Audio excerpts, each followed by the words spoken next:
안녕하세요. 오늘은 좀 특별한 시간을 가져볼까 합니다. 윤영문 목사님의 설교 한 편을 깊이 들여다보는 시간인데요. 네, 유튜브 채널 원어의 쌤 아시죠? 바로 거기서 전해진 말씀입니다. 이 채널이 특히 성경 원어를 통해야만 그 하나님의 깊은 뜻을 제대로 알 수 있다. 이걸 굉장히 강조하시잖아요. 맞습니다. 원어의 중요성, 정말 매번 강조하시는 부분이죠. 그래서 오늘 저희 미션은 이겁니다. 요한복음 1장 12절, 다들 잘 아시는 구절이죠. 영접하는 자, 곧 그 이름을 믿는 자들에게는 하나님의 자녀가 되는 권세를 주셨다. 바로 이 말씀 속에 담긴, 특히 원어에 담긴 진짜 의미가 뭘까? 윤영모 목사님의 그 해석을 따라서 한번 파헤쳐 보려고 합니다. 믿는다, 하나님의 자녀가 된다. 이게 도대체 뭘까요? 네, 윤 목사님 설교의 핵심이 바로 그거죠. 믿음이나 영접이 그냥 머리로 동의하는 수준이 아니라는 겁니다. 존재 자체가 완전히 변하는 것. 그러니까 하나님의 자녀라는 새로운 정체성을 얻는 것.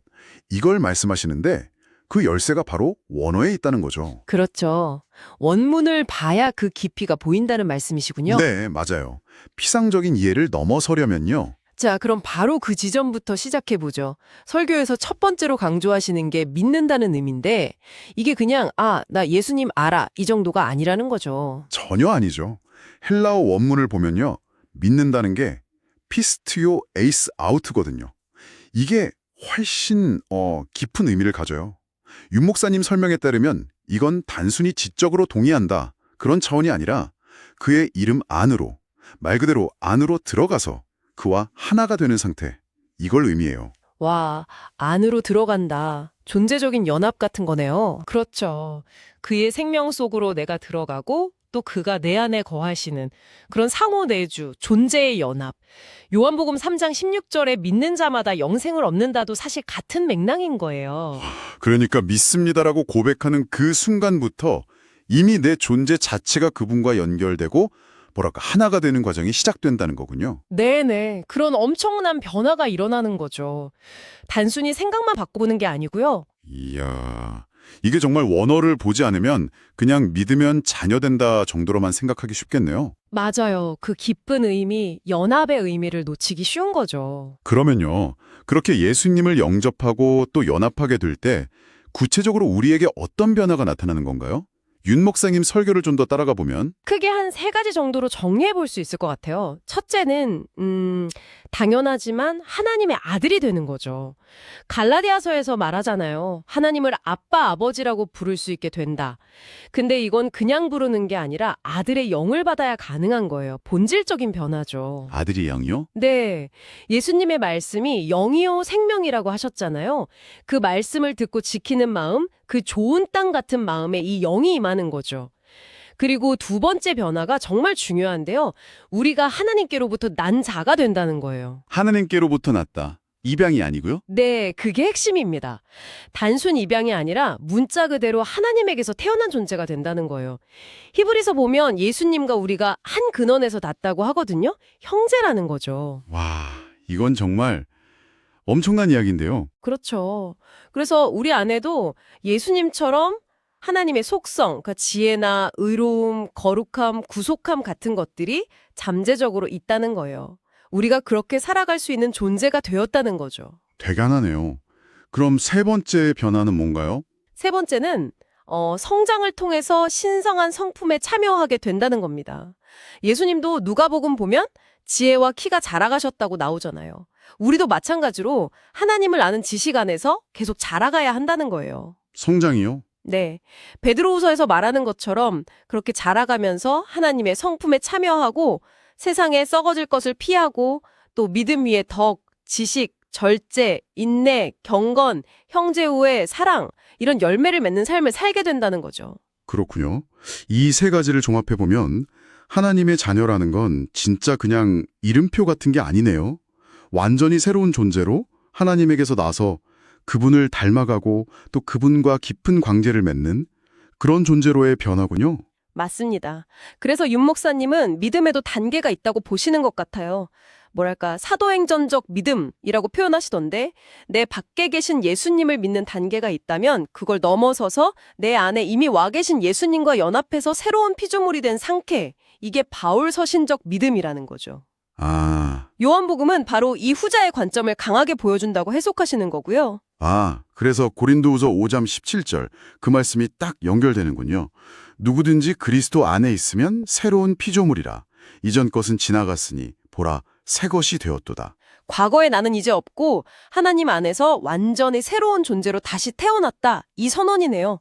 우리가 이미 흑암의 권세에서 사랑의 아들의 나라로 옮겨졌다는 그 말씀처럼요. 그렇죠. 이미 이루어진 현실이라는 거죠. 그런데요, 목사님 설교에서 또 하나 흥미로운 지적이 있었어요.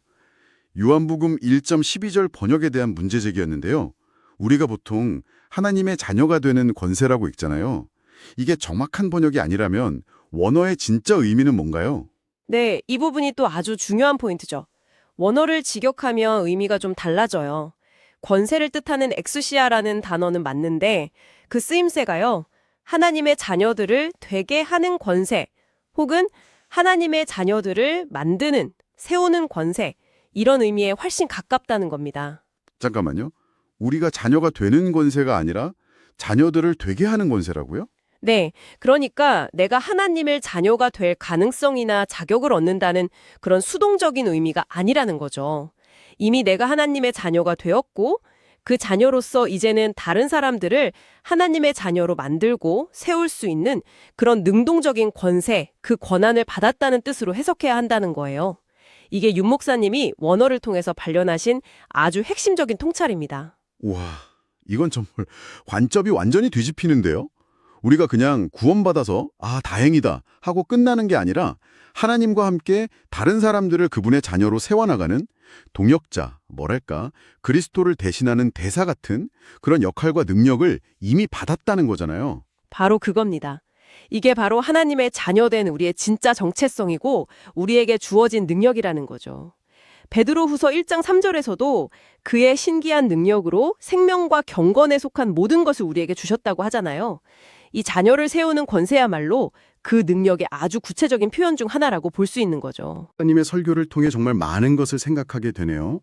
정리를 좀 해보면 예수님을 믿는다는 건 단순한 알을 넘어서 그분과 완전히 연합해서 하나님으로부터 새로 태어난 존재, 즉 새로운 피조물이 되는 거다.